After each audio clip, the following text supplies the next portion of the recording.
apresentação. Hoje eu estou usando um layout novo, mas eu ainda não peguei todos os esquemas de como utilizá-lo, então podem ver que vai ter umas imagens meio repetitivas.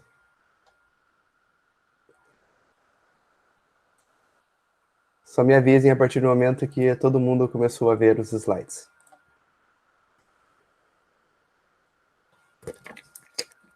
Aqui tá ok, já, Beleza. professor.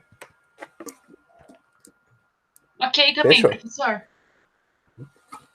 Esperar uns 5 segundos aí, porque normalmente tem uns lag em algumas regiões que demoram um pouquinho mais para carregar. Eu acho interessante, tem alguns lugares que demoram mais para carregar, mas depois que carrega ele fica fluido. Eu não sei o que o mecanismo faz assim, para funcionar. Mas enfim. Então, vamos começar. Hoje nós vamos falar de dois conceitos. Na verdade, um é um conceito, que é o ciclo de vida de produto, que vocês já viram isso, com certeza, pelo menos em mais umas 2 disciplinas. A gente vai falar sobre alguns detalhes específicos aqui, envolvendo a parte de estratégia. E depois vamos discutir um pouco um artigo que foi feito por Porter, se não me engano, em 96, um artigo meio antiguinho, mas que ainda, teoricamente, é atual, que ele discute o conceito de estratégia, contrapõe ele com eficácia operacional e indica o porquê de uma estratégia, digamos, ser única e necessariamente o porquê dela, digamos, partir para um caminho único, que só você está indo e não copiando os outros, é estrategicamente melhor do que pegar e sair copiando a concorrência de maneira tentando fazer o que ela faz. E explica o porquê isso não funciona muito bem. Mas vamos por partes, e daí já chegamos a sair. Professor, desculpa interromper. Pergunte. Fale. Eu não estou conseguindo ver a apresentação ainda. Minha internet está muito ruim, ainda não carregou. Entendi. Mas você está aparecendo que está carregando alguma coisa ou simplesmente só está me vendo assim? Tá cortando até teu áudio. Entendi. Peraí. Eu estou te vendo, realmente tá tão ruim que até teu áudio está cortando bastante. Aham. Vamos só ver só se já não carrega.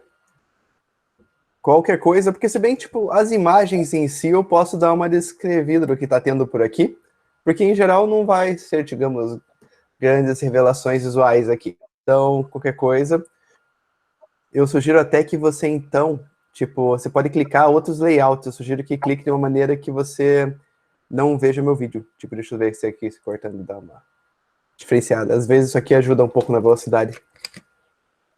Uhum. Que daqui a pouco eu já ativo o vídeo novamente, é só para ajudar a carregar a estética. Tranquilo, professor, obrigado. Exponha. Qualquer coisa eu vou sair e entrar de novo se não carregar. Pode ser, isso às vezes ajuda, que daí já vai entrar direto na apresentação. Mas beleza, hoje em dia, obrigado, por causa... Nada. Eu não sei se é por causa da quantidade de pessoas que estão acessando a internet simultaneamente, ou se a qualidade do serviço tem caído, mas vejo pessoas direto reclamando da qualidade da conexão. Tem um Nossa, problema de hoje lei tá horrível agora. aqui. Sim. E, a lei brasileira dá uma faixa muito grande de operação para as empresas de telefonia, então elas podem te vender 100 mega e podem te entregar 5, se quiser, assim, na prática. É verdade. Mas está Difícil surgindo... realmente entregar o que eles vendem, né? Sim, mas tem um projeto de lei que está tentando linkar isso e deixar mais ou menos o mesmo parâmetro que é no Código de Defesa do Consumidor. Então, você só pode vender aquilo que você consegue entregar. Então, se você só consegue entregar 5 numa região, teoricamente, você só pode anunciar e vender como 5 naquela região. Isso aí vai resolver muita coisa, acho. Sim, é o mínimo que você espera. É que é um cartel bem é um oligopólio, né?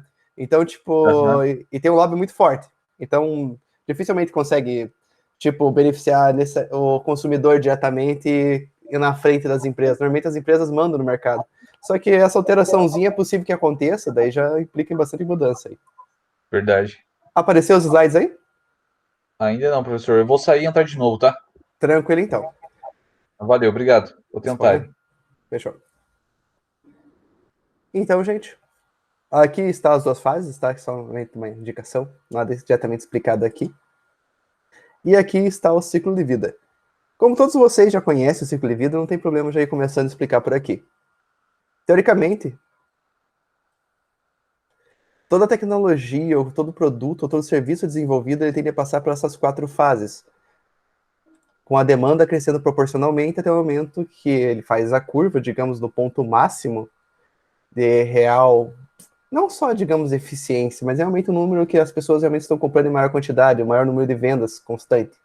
E após isso, seja por uma nova inovação, uma inovação disruptiva, qualquer outra mudança no cenário, seja econômico, seja na vida das pessoas, no cotidiano, ou simplesmente outras empresas entram e começam a concorrer, acaba havendo um declínio e esse produto acaba tendendo a cair no desuso. certo? Ou simplesmente vai caindo até atingir um novo ponto de maturidade bem abaixo daquele anterior. Tem algumas situações que o ciclo dele ocorre de uma maneira muito mais rápida, que nem, por exemplo, o hand spinner, que surgiu num ano e acabou nesse mesmo ano. Outras coisas são, por exemplo, o aparelho de DVD, que ele surgiu lá em meados, não me lembro que ano, acho que foi tipo anos 2000, ao redor dos anos 2000 ali. A tecnologia ficou popular, começou a crescer, daí surgiu a concorrência, surgiu a pirataria, os caras que vendiam no terminal lá 3 DVD por 10 e assim por diante, e daí foi acabando, porque foi desenvolvendo novas mídias, novos sistemas de entretenimento. Então a tecnologia tende a cair, certo?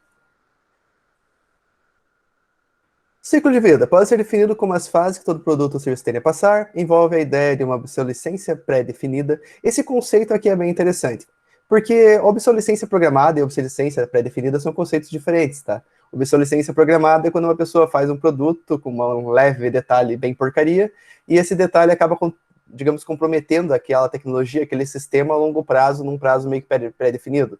Isso já foi encontrado em vários equipamentos, seja em computadores, televisores, entre outros dispositivos. Às vezes, se não me engano, tem até uma empresa de carro que chegou a fazer algo parecido com isso.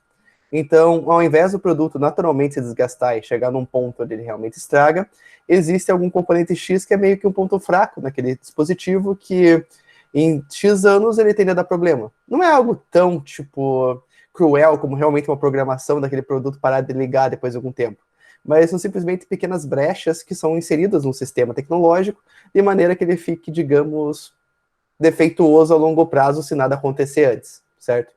Já a obsolescência pré-definida é porque uma empresa ela precisa vender constantemente. Por mais que ela faça um produto que seja durável, tipo uma geladeira, ela não vai sobreviver se ela te vender uma geladeira que dura 50 anos. Ela imagina que você tem um período de recompra de X anos, por exemplo, 10 anos. Então ela planeja vender para você novamente daqui a 10 anos. Seja criando um círculo de benefícios para você voltar e comprar com ela, uma espécie de confiança no produto, mas ela precisa que você pegue e troque esse aparelho a cada período de tempo. Por isso que existem tecnologias que não são lançadas imediatamente, assim que são inventadas, são lançadas aos poucos, tem uma série de cálculos de design e marketing para isso funcionar de uma maneira bem eficiente. Então, a obsolescência pré-definida vem diante desse conceito. É a ideia de você inventar um produto, mas sabendo ou tendo pelo menos uma noção de como vai funcionar esse desenvolvimento nele. E a estratégia em si se molda em torno dessas fases que ele passa pelo próprio ciclo de vida, que nós já vamos ver aqui na frente. Envolve 4 fases principais, suas subdivisões: introdução, crescimento, maturidade e declínio. São as fases ali que foram mostradas logo no começo. No lançamento, teoricamente, existe uma resistência no mercado ainda para o produto. Durante o crescimento, as pessoas que, digamos, são não influenciáveis, mas de certa forma fazem mais parte do todo, acabam se empolgando e acabam comprando bastante também. Na maturidade, algumas pessoas que eram um pouco mais resistentes acabam também adquirindo. E no declínio, somente os últimos estão chegando, somente quem realmente está precisando agora que vai comprar. Mas isso aqui a gente já vai explicar melhor agora. Existem 5 tipos principais de clientes quando você considera a análise do ciclo de vida. São esses 5 que estão aqui. Tem os inovadores, estão interessados em explorar a inovação. Esse aqui é o público que fica acompanhando o influencer digital sobre as tecnologias das áreas que gosta. Por exemplo, seja a área de cosmética, seja a área de computação, a área de jogos, tecnologias, são as pessoas que estão sempre antenadas e ouvindo aquilo que é de novo. E, consequentemente, elas acabam também tendo um grande ímpeto de adquirir esses produtos assim que são lançados, certo? São as pessoas que estão totalmente antenadas e dispostas a consumir aquilo antes de todo mundo. Seja os próprios influencers em si ou pessoas que são só realmente empolgadas com esse tipo de tecnologia nova. Isso acontece, por exemplo, e fica bem evidente em situações como lançamentos de novos celulares, lançamentos de videogames, lançamento como tecnologias que já morreram, como o Google Glasses, sabe? Como, então, por exemplo, essas pessoas veem a tecnologia nova, um novo estilo de vida criado em torno de um produto ou serviço, e elas correm desesperadamente para comprar, para fazer parte daquilo e ser pioneira naquilo. Certo? São pessoas que realmente gostam de fazer parte desse tipo de coisa. Não necessariamente um defeito. Às vezes uma tecnologia pode dar certo e a pessoa foi a primeira a aproveitar e já tirar os frutos daquilo ali. Em outras situações, a pessoa pode comprar um trambolho que não vai servir mais para nada porque o ciclo de vida do produto foi muito menor do que se imaginava. Visionários. Eles são parecidos com inovadores, mas a ideia aqui está realmente linkada, não vou dizer custo-benefício, mas com a ideia real dos benefícios que aquilo propõe. Então, os visionários, eles veem que o produto foi lançado, eles veem que algumas pessoas compraram, eles veem, por exemplo, os benefícios futuros e atuais que aquele produto pode oferecer, então eles vão lá e compram por causa disso. O interesse do primeiro aqui é realmente fazer parte da evolução e experimentar aquilo por primeiro. Esses aqui, por si só, esse público está visando os benefícios em geral. Então ele fez uma análise e decidiu ir lá porque isso, digamos, ele vê que no futuro vai ser muito mais vantajoso para ele já ter aquilo agora. Ou isso aqui pode fazer ele ter algum ganho de algum tipo nesse momento, certo? É um tipo de perfil específico de pessoa, mas que já está linkado nessa ideia da oportunidade. Pragmáticos. Objetivo, sólidas melhorias de baixo risco. Depois que todo mundo já está comprando aquele negócio, todo mundo já comprovou que aquele negócio é bom, digamos, passou aquela fase que existe de quando o produto é lançado, dele ter grandes chances de defeitos mal planejados, assim como acontece com qualquer tecnologia que você vê por aí. Isso acontece bastante com carro, com recall, acontece bastante até com videogame mesmo, por causa que o videogame não tem um bom sistema de refrigeramento, né? Ele é bem mais compacto, ele precisa fazer um produto bonito, mas necessariamente não pensa a funcionalidade, então ele acaba derretendo por dentro. Isso acontecia bastante com os videogames do passado. Então as pessoas veem, por exemplo, que todo mundo já comprou, viu que aquele produto está realmente sólido e teoricamente, tipo, ele vai continuar existindo por um bom tempo, seria uma compra de menor risco agora, e as pessoas decidem comprar para usufruir dos benefícios. O próximo grupo seriam os retardatários. Esse nome não é para ser ofensivo não, tá? O nome realmente é acadêmico que se dá para essa categoria.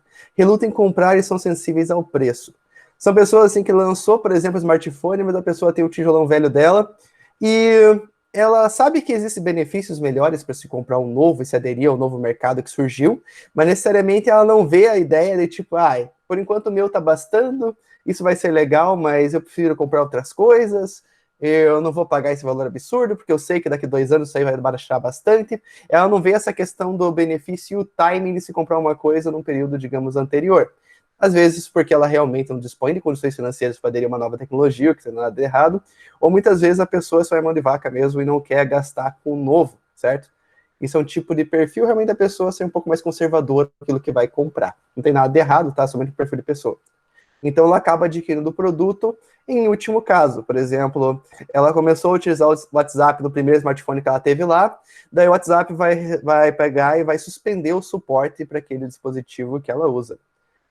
Então, por causa disso, em específico, ela não tem mais escolha, ela vai lá e compra. Por isso que é chamada de retardatária. É a última pessoa a aderir à tecnologia, porque praticamente foi empurrada, obrigada a isso, certo? E tem vários mecanismos que as empresas fazem isso para dar certo. Por exemplo, eu entendo que nem numa empresa para desenvolver uma rede social, um aplicativo, para o Android isso é um caos. Eu já programei para Android. No Android, você, tipo, cada versão do Android é completamente, não é completamente diferente, mas é bem diferente uma da outra para você programar.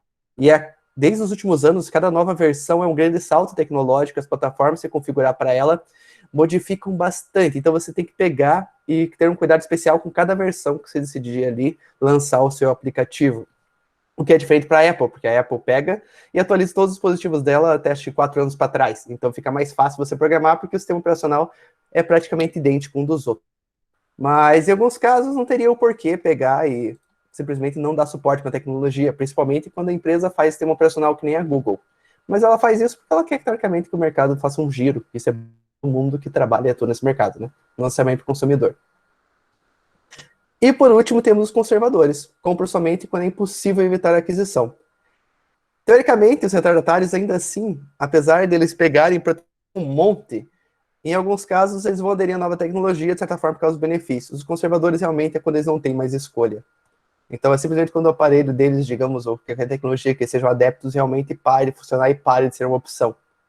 Tipo, penso que são as pessoas que realmente abrem mão de usar tipo serviço de streaming ou YouTube e vão continuar com a televisão até o fim da vida. Não necessariamente por, tipo, talvez um pouco de dificuldade de aderir à nova tecnologia e de como se adaptar a ela. Isso realmente pode acontecer. Mas às vezes porque a pessoa tende a ser um perfil um pouco mais resistente à mudança e é muito ligado à parte de nostalgia. Nostalgia, gente, é uma coisa muito perigosa, tá? Porque ela é uma função do cérebro que ela realmente é uma função biológica, ela não está linkada realmente com uma questão de, por exemplo, ter realmente um valor no passado. A questão é que o nosso cérebro filtra ao longo do tempo as coisas boas do passado, meio que esquecendo das antigas, que não são completamente traumáticas. Até as traumáticas, às vezes, as pessoas esquecem e ficam sofrendo com isso a longo prazo, porque necessariamente não sabem quando o problema começou. Mas a nostalgia em si faz a gente ficar achando constantemente que o passado era melhor. E muitas vezes realmente não era. Tem muitas coisas ruins do passado que a gente acaba relevando para sobreviver à nostalgia dentro de nós. Então não sejam pessoas totalmente nostálgicas. Vale a pena valorizar o passado, mas não de uma maneira muito radical. E como que isso se linka no ciclo de vida dos produtos? Esses públicos que eu falei, eles são praticamente linkados com o desenvolvimento da curva do ciclo de vida dos produtos. Então os inovadores são as pessoas que vão comprar aqui nessa primeira fase. teoricamente, essa curva que está subindo aqui pode simplesmente pegar e cair aqui e já entrar em declínio. Mas essas pessoas, como elas têm esse perfil voltado a desbravar o novo e achar que vive no mundo futurista, como eu disse, nenhum dos perfis aqui eu fiz para ofender ninguém, tá? Se alguém for assim, não se ofenda. Mas, enfim, são pessoas que gostam de desbravar o novo e realmente sentir o avanço do tempo e da tecnologia. Então eles vão comprar logo aqui. Por mais que seja mais caro, por mais que esteja sujeito a ter problemas na própria tecnologia, porque não foi testado o suficiente. É fácil alguém desenvolver um produto lá no Japão e lá dá tudo certo, onde a internet e a energia elétrica funcionam de uma maneira mais estável, e chega aqui no Brasil, que pelo menos aqui em casa, minha luz fica piscando assim constantemente, é fácil o produto colocar aqui na tomada e dar problema, sabe? Então, não teve teste o suficiente em todas as realidades possíveis, mas enfim. Então, essas pessoas abrem mão do risco e, teoricamente, investem em algo novo, simplesmente pelo prazer disso. Então, o marketing, para elas, a estratégia de posicionamento da empresa é aquela que a gente vê muitos influencers fazendo. As empresas pegam e enviam os produtos para os influencers mostrarem o grande avanço e como aquilo é magnífico. Então, as empresas enviam os produtos gratuitos, esses influencers mostram para vocês o quanto aquilo é maravilhoso, e as pessoas acabam abraçando aquela causa e tendem a comprar. Não somente com influencers, os próprios comerciais, quando envolvem o lançamento de uma tecnologia muito revolucionária, eles vão mostrar uma pessoa caminhando na rua e fazendo tudo que é de maravilhoso com aquele produto novo. Seja um celular novo que dobra, sei lá, a pessoa nunca vai querer pegar e ficar desdobrando o celular à toa, teoricamente. Ter uma tela tão maior não é um benefício que você realmente necessite o tempo todo. Poucas pessoas que vão pegar e trabalhar com o celular ou realmente assistir um streaming quando não tá fazendo nada na rua, numa praça, assim, vai abrir o celular e ter uma tela maior. Normalmente as pessoas fazem as coisas nos horários mais confortáveis que as coisas se encaixam. Mas enfim, daí eles mostram a pessoa fazendo tudo que você nunca pensou em fazer com o celular dobrável para tentar te vender a ideia de quanto aquilo é magnífico e revolucionário. Esse tipo de publicidade encanta algumas pessoas em específico, e teoricamente esses perfis são inovadores. Então você mostrar o quanto aquilo é maravilhoso e o quanto aquilo vai revolucionar a humanidade é o caminho para pegar e convencer essas pessoas aqui. Já os visionários, eles têm que ver o benefício real daquilo, não é somente o encantamento que você tem por ver uma tecnologia sem questioná-la. Por exemplo, você viu um celular dobrável lá, viu a pessoa desdobrando o celular, desenhando nele, e você é pessoa inovadora. Ah, não, eu quero isso aí, eu desenhando naquele celular, mas essa pessoa nunca desenhou na vida. Já o visionário faz esse questionamento. Ah, tá, o celular é legal, ele dobra no meio, depois desdobra e fica maior, dá para desenhar nele. Só que eu não desenho, por que eu vou querer isso, certo? Essa pessoa ela precisa ser pega realmente com o benefício real daquilo. Ela precisa ver que aquilo realmente vai proporcionar uma grande mudança na vida dela, e não somente uma mudança, digamos, genérica, mas realmente uma mudança positiva. Então, o benefício para essa pessoa é tentar pegar e mostrar benefícios mais palpáveis para essa pessoa aqui. Principalmente em questões de custo-benefício, mostrar relações que, por exemplo, esse produto agora tem tal preço, mas depois ele pode chegar e pode encarecer um pouco mais. Esse modelo agora está mais valendo mais a pena por causa disso e daquilo. Ele tem um perfil que você tem que elencar um pouco mais do custo-benefício, ainda assim com um pouco de, digamos, inovação para mostrar que ele está no caminho certo e vai obter alguma vantagem dessa forma. O público pragmático ele é um público realmente mais linkado para o custo-benefício. Então, ele vai ter, digamos, quando o produto está mais maduro, o preço dele já caiu um pouco, essa é a hora de atacar o marketing para esse pessoal aqui. Você vai abaixar o preço, vai anunciar que o preço propriamente da fábrica já diminuiu, você vai mostrar para ele que o produto novo, digamos, modificou e sofreu melhorias. Por exemplo, se a solda, se o celular explodir antes, agora não explode mais. Então, esse povo aqui você tem que mostrar que ele vai levar, de certa forma, vantagem diante do pessoal que foi afobado no começo. Então é mais fácil convencer eles com promoções e mostrar que o produto teve algum avanço e que o aparelho que ele vai comprar já vai ser melhor para ele ter esperado um pouco a mais. O pragmático normalmente tem um forte... Tá, eu ia falar ego, mas é uma questão mais relacionada à parte de orgulho também. Então ele tem que sentir que está sendo um pouco mais esperto que os demais. Os retardatários conservadores, normalmente, eles são, digamos, impulsionados por pressão, realmente. Então, quando eles começam a deixar de ter escolha, eles vão aderindo. Então, isso pode surgir, por exemplo, por aplicativos evolucionários, que nem o WhatsApp mesmo, para o nosso país aqui, que isso aqui é bem comum. Se bem que o WhatsApp ele é utilizado em muitos países, é mais os Estados Unidos que realmente não usa, porque lá eles são acostumados a utilizar o SMS. Vai saber o porquê. Acho que por causa que a telefonia deles é mais barata. Mas, enfim. Então, esses aqui realmente eles vão conseguir comprar o produto quando tiver muita escolha, quando tiver um custo-benefício bom, aparecer uma boa oportunidade de promoção realmente, e sentirem, digamos, porque os saltos tecnológicos vêm normalmente junto com grandes preços, pelo menos num país que nem o nosso, né? Tem muita taxação, tem muita burocracia, então é mais complicado. Então, por exemplo, TV normal, digamos, fina, tela plana, no caso, né, forma de wide, e tudo mais, você vai comprar hoje uma TV, sei lá, 40 polegadas comum, até Full HD, por R$ 1.000 e poucos, ou até menos, às vezes, dependendo da promoção. Já você vai comprar uma TV com tela curva, tela OLED, que tem o preto mais preto que você nunca viu na vida, mas tipo, que teoricamente está vivo até hoje sem nunca ter visto aquela tonalidade de cores. Mas enfim, essas tecnologias novas, teoricamente a pessoa que é retardatária aqui, o conservador, a TV dela tá passando imagem igual, ela consegue assistir novela igual, ela consegue assistir Netflix igual. Então por que ela vai pegar e comprar uma TV nova com tela curva, com OLED, extremamente fina, que só tá brilhos por trás dela ali, com 25K, que teoricamente o olho humano nem consegue enxergar. Então essas pessoas aqui, elas não veem o benefício de trocar o velho pelo novo. Elas realmente se apegam e não veem a oportunidade de gastar dinheiro ali. Então por essas pessoas aqui, a obsolescência programada meio que funciona. Ou obsolescência, digamos, planejada. Você encerrar o suporte da Netflix de uma televisão que, digamos, já tem alguns anos, um modelo um pouco mais antigo, e você simplesmente encerra o suporte, você não faz, digamos, a adaptação para essa TV receber o aplicativo Netflix diretamente nela, o que obrigaria essa pessoa a ter que comprar um Android Box, um Android TV, né, o nome do dispositivo, para poder assistir a Netflix dela na televisão Smart, ou ela vai ter que comprar um aparelho novo. Então essas pequenas falhas, deixas de suporte, acabam ajudando esse povo aqui a comprar a tecnologia nova. Isso não é necessariamente certo, como já foi falado no começo, mas é uma coisa que teoricamente está acessível no mercado e é justificável. Por exemplo, uma empresa que lança Smart TVs, ela tem que ficar atualizando o software e o sistema operacional dessas Smart TVs constantemente para continuar recebendo os aplicativos de suporte das empresas que fornecem esses serviços. Então, para ela é justificar, falar, não, a gente está lançando, já lançou, sei lá, 10 anos a mais de produtos que esse, precisamos dar suporte para os novos produtos, senão a gente não consegue. E teoricamente é válido. Mas esses públicos, então, eles têm perfis diferentes e a empresa, conforme seu produto ou serviço tiver em cada fase, ela tem que modificar sua estratégia para conseguir fazer cada um dos seus públicos funcionar melhor. Obviamente, esses públicos aqui se dividiriam em outras categorias e subcategorias, ou poderiam ser inseridos em algumas fases entre elas, ou até mesmo divididos, dobrar eles em perfis diferentes. Mas aqui o intuito é somente simplificar, tá bom? Então, durante uma empresa, seja na fase de vida dela mesmo, ou do próprio avanço, a capacidade dela de se reinventar é muito importante para ela se manter ativa no mercado. Isso não vale somente para ela, digamos, no escopo que ela fornece, mas também é uma coisa extremamente importante diante daquilo, dos próprios produtos e serviços que ela vai lançando. Ela tem que identificar as fases que os produtos e serviços dela se encontram, para poder pegar e adotar estratégias ou subestratégias, né, porque isso aqui estaria abaixo da estratégia mãe da empresa, de forma que ela consiga ter o melhor resultado possível em cada fase de vida do produto. Não é somente encerrando aqui, ó, a empresa está crescendo, atingiu um ponto máximo aqui, agora vamos parar de oferecer o produto e vamos seguir com a vida.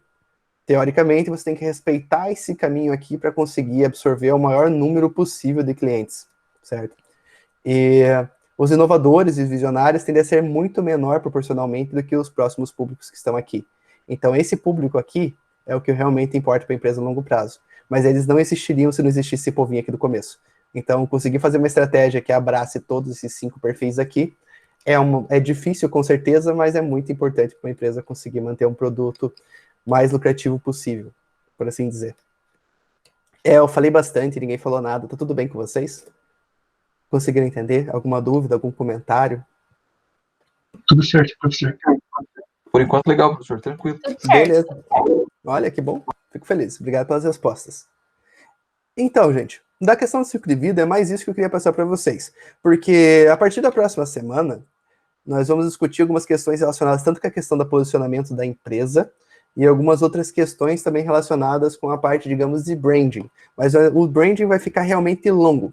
Porque o posicionamento da empresa e o branding estão diretamente linkados, obviamente, mas tem outras estratégias que a empresa pode fazer, como, por exemplo, extensão de marca, co-branding e outras coisas assim, que eu acho que vai valer a pena de trazer aqui e discutir com esse ponto de vista, porque a estratégia de uma empresa é realmente a identidade que ela quer, digamos, a estratégia da empresa está linkada com a identidade que ela quer que o mundo perceba sobre ela. E se a empresa não fizer isso de maneira sustentável, atirar para tudo que é lado que o mercado estiver flutuando, ela não vai conseguir ser sustentável porque ninguém vai realmente pegar tipo, interpretar ou fixar essa identidade que ela quer ter nela, porque é muito variável. Então a empresa tem que ser um pouquinho mais conservadora nesse sentido, mas conservadora dentro dela, tá? Não conservadora naquilo que ela pagar e aquilo que ela for fazer, seu posicionamento. Mas ela tem que ser, digamos, consistência. E esse tipo de questão aqui é muito complicado. Se você pegar e fizer uma estratégia muito diferente para um público ou para o outro, a empresa vai ficar com uma identidade perdida dentro disso. Por isso que existem conceitos de uma empresa ter várias marcas diferentes. Mas isso aqui nós vamos ver na próxima aula. O que a gente vai ver agora, e vamos discutir, é esse artigo lindo aqui, What is Strategy, do Michael Porter, que foi feito na Harvard Business Review. Não sei se vocês já chegaram a ver vários trabalhos, provavelmente já foi comentado, vocês já viram referências disso aqui em alguns lugares. Existem alguns desses artigos que são traduzidos, e todos eles estão aqui porque são trabalhos que, teoricamente, mudaram o mundo, principalmente da administração. Tem artigos sobre tudo que é tipo de coisa, seja na parte, digamos, diretamente, até na parte de produção, tem coisa na área de marketing, muitas coisas na área de estratégia, dessas macro teorias assim, que envolvem a administração, mas os trabalhos que estão publicados aqui realmente são de alto nível. Então, o que vocês conseguirem ter acesso, seja o que tem traduzido em português, ou até mesmo o que está em inglês, com certeza é muito enriquecedor. Muitos livros foram escritos com base nos trabalhos que são publicados aqui, tá? Então, quem tiver a oportunidade, tiver um tempinho desocupado, assim, que não queira gastar com lazer e quiser realmente quebrar a cabeça lendo um artigo acadêmico, vai fundo. Até mesmo para os TCCs, isso aqui é uma boa fonte, tá bom? Começando, what is strategy? Estratégia é a criação de uma posição única de valor envolvendo um conjunto diferente de atividades. Se houvesse apenas uma posição ideal, não haveria necessidade de estratégia. Então a ideia aqui é que o mercado, digamos, está distribuindo em todo o público consumidor, e dependendo daquilo e como você vai se posicionar, teoricamente você vai pegar uma fatia desse público. O que esse conceito praticamente diz é que é praticamente possível você conseguir abraçar sozinho, com, digamos, você fazer todas as estratégias possíveis. Isso não é necessariamente verdade, porque você pode ter uma empresa que tem dezenas de marcas e cada marca pega uma estratégia. É o que acontece basicamente com a Ambev, assim, se for utilizar a Ambev como case. Você vai ver ela tem empresa, fabrica cerveja premium, cerveja barata, cerveja artesanal, cerveja cult, cerveja de hipster, cerveja de tudo que é tipo de público. Então, tipo, ela tem marcas pequenas lá dentro que você não consegue muitas vezes linkar que elas são da mesma empresa, da mesmo, tipo, grande investimento, digamos assim, mas elas fazem parte ali tudo do mesmo grupo. Então, teoricamente, uma empresa consegue pegar uma fatia maior do mercado, porque ela consegue atingir vários públicos diferentes, com estratégias diferentes, utilizando marcas com posicionamentos diferentes. Mas esse conceito ainda é válido, porque cada uma dessas marcas atingiu, digamos, a sua excelência ali, abordando uma estratégia única para um público específico, oferecendo serviços específicos, certo? Já falaremos mais disso. A essência do posicionamento estratégico é escolher atividades diferentes daquelas dos seus concorrentes.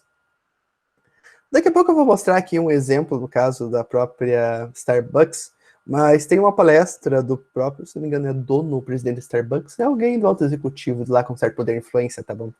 E ele fala a ideia que hoje em dia, fórmulas perfeitas e de como você vai fazer uma estratégia perfeita, digamos, o que você tem que fazer para a empresa dar certo, está cada vez menos existente, cada vez os conceitos, digamos, são menos absolutos. O que normalmente está sendo aconselhado para a inovação é você tentar fazer algo diferente e se der certo, parabéns, você vai ficar rico, e se não der muito certo, você recomeça e tenta uma nova estratégia. E hoje em dia a tentativa e erro funciona de uma maneira melhor, digamos assim, do que realmente utilizar vários conceitos. Mas essa tentativa e erro, se você utilizar várias ferramentas diferentes para delimitar o que a empresa vai fazer, tende a dar mais certo do que simplesmente começar cada coisa nova na louca. Porque você fazer algo com consistência, normalmente acaba funcionando melhor, ou muito pior, mas pelo menos você sabe o que está fazendo, você consegue, digamos, medir e analisar corretamente o que você fez de certo e errado, e o que tem que ser adaptado para tentar novamente. Então, o ideal é você sempre escolher realmente serviços e, digamos, métodos de fornecer valor de uma forma da sua concorrente, apesar disso, em alguns casos, ser muito mais difícil, mas você consegue pegar espelhando características de um setor em outro. Você consegue fazer isso. Mas vamos avançando aqui, que a discussão vai se ampliando nos próximos slides. No artigo, tem uma parte específica que discute a diferença entre eficácia operacional e estratégia. Basicamente, uma síntese. Eficácia operacional é meio que uma obrigação da empresa realmente conseguir atingir, até mesmo visando uma margem de contribuição maior. Mas vou só mostrar para vocês aqui no meio da tabela, em seguida eu já explico melhor esse conceito. Aqui tem comparação entre, digamos, 3 tópicos diferentes, entre eficácia operacional e estratégia. Eficácia operacional significa realizar atividades semelhantes melhor que seus concorrentes. Então, todos vocês fabricam computadores e um consegue fabricar um computador melhor. Tá bom? Um computador melhor, por si só, digamos, ele é simplesmente mais bem montado e mais limpinho, ele teoricamente não oferece um grande diferencial. Para você realmente fazer um computador melhor, você tem que focar ele para um caminho específico, por exemplo, é um computador ideal para uma empresa, tem uma durabilidade maior, maior confiabilidade, um design mais clean, sei lá, você tem realmente de oferecer conceitos que são mais, digamos, específicos e mais bem posicionados do que simplesmente fazer o mesmo um pouquinho melhor. Estratégia significa realizar atividades diferentes daquelas dos seus concorrentes ou realizar atividades semelhantes de maneira diferente, propondo valor diferencial aos seus clientes. Um exemplo bom disso aqui seria, no caso do computador que nem foi falado, a Dell. A Dell é uma empresa que, seu computador deu problema, hoje em dia eles economizam bastante a matéria-prima, tá? Então as placas que eles fazem e utilizam pode dar bastante problema, mas enfim. Se der um problema, eles têm alguém que vai na tua casa buscar o aparelho, substituir por um novo, ou fazer qualquer outro tipo de mordomia que eles quiserem te fornecer. Então esse serviço é realmente o diferencial. A ideia de fazer computadores necessariamente não é tão aparente assim. Porque o mínimo que você espera de quando você compra um computador é que ele sobreviva bastante tempo, que ele não estrague e que você não tenha dor de cabeça com ele. Se não fosse isso, não ia pagar, às vezes, milhares de reais em um dispositivo eletrônico. Então, se você realmente espera que ele te forneça um produto de qualidade, isso aí não é um grande diferencial. Busca-se equiparação com os concorrentes, no caso do caso personal, tá? Tentando superá-los nas mesmas categorias que competem. Já a estratégia, busca-se a diferenciação da concorrência, abrindo novos cenários mal explorados ou desconhecidos. Então a ideia aqui realmente está focada na ideia de você fazer uma grande inovação. Não só tentar fazer mais do mesmo, copiando exatamente os serviços que seus concorrentes fazem. Caso personal, ferramentas, gestão de qualidade total, benchmarking, concorrência baseada no tempo, terceirização, parcerias, engenharia, gestão de mudanças. Ferramentas linkadas com a parte de estratégia, branding, marketing, P&D. Então, essas ferramentas aqui são extremamente importantes para todas as empresas. Só que, como eu disse no começo para vocês, a eficácia operacional é meio que uma obrigação de qualquer negócio que quer sobreviver, certo? Não é uma coisa que vai fazer a empresa subir patamares, digamos, ganhando muito mais market share ou desenvolvendo um negócio muito mais. É uma realmente, digamos, uma estratégia mais de manutenção. Você vai fazer tudo que tem aqui para a empresa sobreviver, certo? De uma maneira realmente que não tem outra palavra que é para utilizar ali, realmente para a empresa sobreviver, para se manter nativa. Isso aqui é o mínimo que se espera que a empresa faça para conseguir se dar bem. Então ela realmente vai ter que estudar a concorrência, vai ter que conseguir reagir a ela rapidamente, se alguma coisa for colocar ela, digamos, no chinelo. A questão do benchmark mesmo, se você principalmente está entrando no novo mercado, sem ter um grande capital para já lançar a maior inovação do mundo, muitas vezes essas ferramentas aqui ainda assim vai ser a base de sobrevivência do negócio. Mas a longo prazo, para dar saltos absurdos de rentabilidade e desenvolver muito mais, isso aqui é a parte realmente fundamental. Muitas empresas têm um serviço porcaria, um produto horrível, mas tem um bom sistema de branding e marketing. Mesmo tem um pouco mais, assim, diferente, assim, a empresa realmente tem que desenvolver algo aqui. Mas o branding e o marketing consegue fazer muitos negócios crescerem e pessoas investirem, mesmo que não tenham nada. Você vai ver startups, às vezes elas não estão fabricando nada, elas têm somente um conceito. Elas fazem um vídeo corporativo super legal, elas convencem a pessoa que eles são uma empresa fantástica, inovadora, eles convencem que aquele produto vai mudar a vida delas e conseguem juntar em fundos de financiamento coletivo milhares de reais ali, centenas de milhares às vezes. Então, teoricamente, essa parte aqui é que realmente vai fazer as pessoas quererem comprar o produto. Essas partes aqui vão fazer os produtos, digamos, as pessoas continuarem querendo comprar depois que o produto for lançado. Então, meio que tem um ciclo de utilidade. Mas para a empresa realmente ter saltos absurdos, é essa parte aqui que vai fazer grande diferença. Isso aqui a empresa normalmente tem que fazer para continuar oferecendo um produto que todo mundo vai continuar comprando e sem xingar vocês muito no Reclame Aqui. Beleza?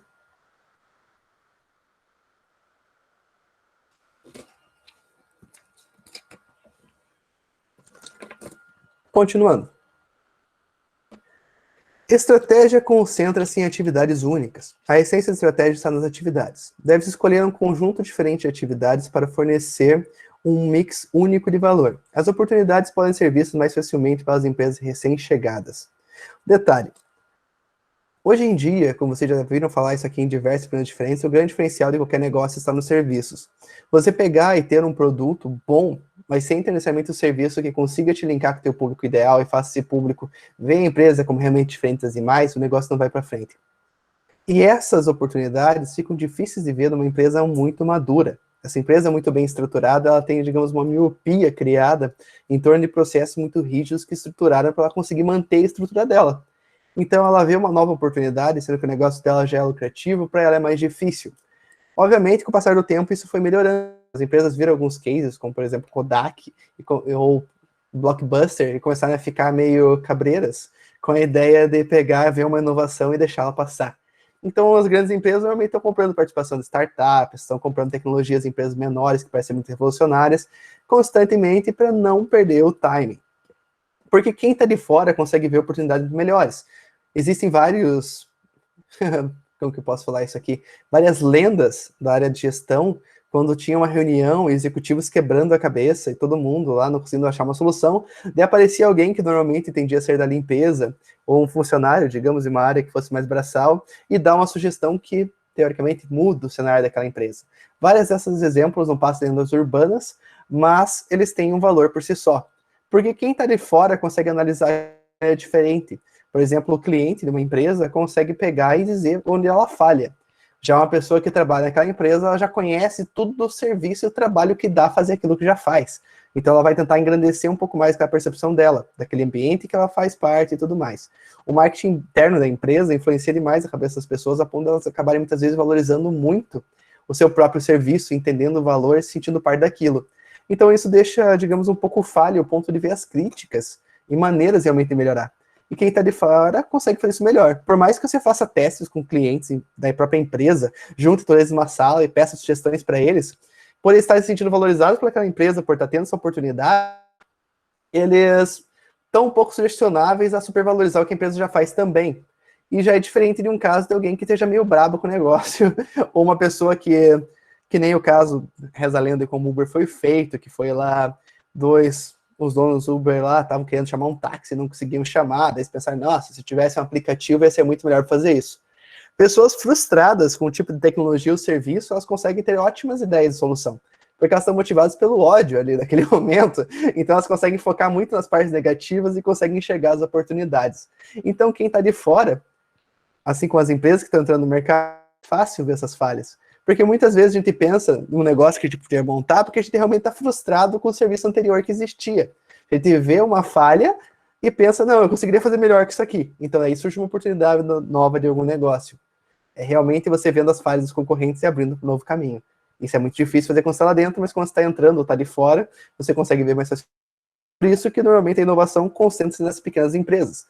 Elas testam e retestam coisas com muito menos risco. Se uma empresa grande abrir brecha para testar alguma coisa totalmente inovadora e essa coisa for odiada pelo mundo inteiro, essa empresa vai fechar. Já uma empresa pequena, ela pode testar as coisas à vontade, ela quase não tem capital investido, quase ninguém vai ser mandado embora. E ela vai lá na louca e algumas vezes elas acertam. Por isso que normalmente elas são incorporadas por grupos maiores ali e fazem parte de um todo, e normalmente isso aí acaba se tornando, digamos, um novo modelo, um novo paradigma da sociedade. Esse ritmo de tentativa e erro funciona muito melhor às vezes do que realmente um excesso de planejamento. Então, planejamento é muito importante, mas você realmente se arriscar é uma das coisas que pode trazer o sucesso mais facilmente. Isso aqui está, acho que em diversos livros de autoajuda, tá? Mas não, não sigam totalmente o que eles dizem. Gente, lembrando, qualquer dúvida que vocês tenham, me interrompam, tá bom? Às vezes eu vou disparando e vou empolgando, às vezes posso estar falando uma coisa e o microfone está com um problema aqui. Então, qualquer coisa, me avisem, por favor. Estratégia consciente em atividades únicas. Continuando o slide anterior, aqui tem alguns exemplos. Temos aqui o Starbucks, que vende café e chocolate. É bom o produto deles, tá? Obviamente é bom, mas necessariamente não quer dizer que vale o preço que cobram. Você pode ir numa confeitaria excelente em qualquer lugar que vai te oferecer um produto igualmente bom e fantástico. Mas esse produto aqui é padronizado, às vezes pode não ter tanta qualidade como um negócio realmente gourmet, que seja um serviço diferenciado, que existem pequenas cafeterias, só existe uma unidade delas, mas tudo que é construído aqui por fazer diferente, até para escrever o nome no copinho, que já foi copiado por muitas empresas diferentes, fazem o consumidor se sentir bem quando está lá dentro. Tanto que não é à toa alguém viajar, pegar e tirar uma foto no history do copinho com o nome dele aqui quando está viajando. Isso aqui é uma coisa bem comum, tá? Porque a pessoa faz isso para se sentir inclusa no mundo, de certa forma, e se sentir valorizado. E eles conseguiram criar isso aqui, criar tipo quase um ponto turístico para quem não tem isso aqui na cidade. Quando vai viajar, fazer essa atitude aqui é genial, tá?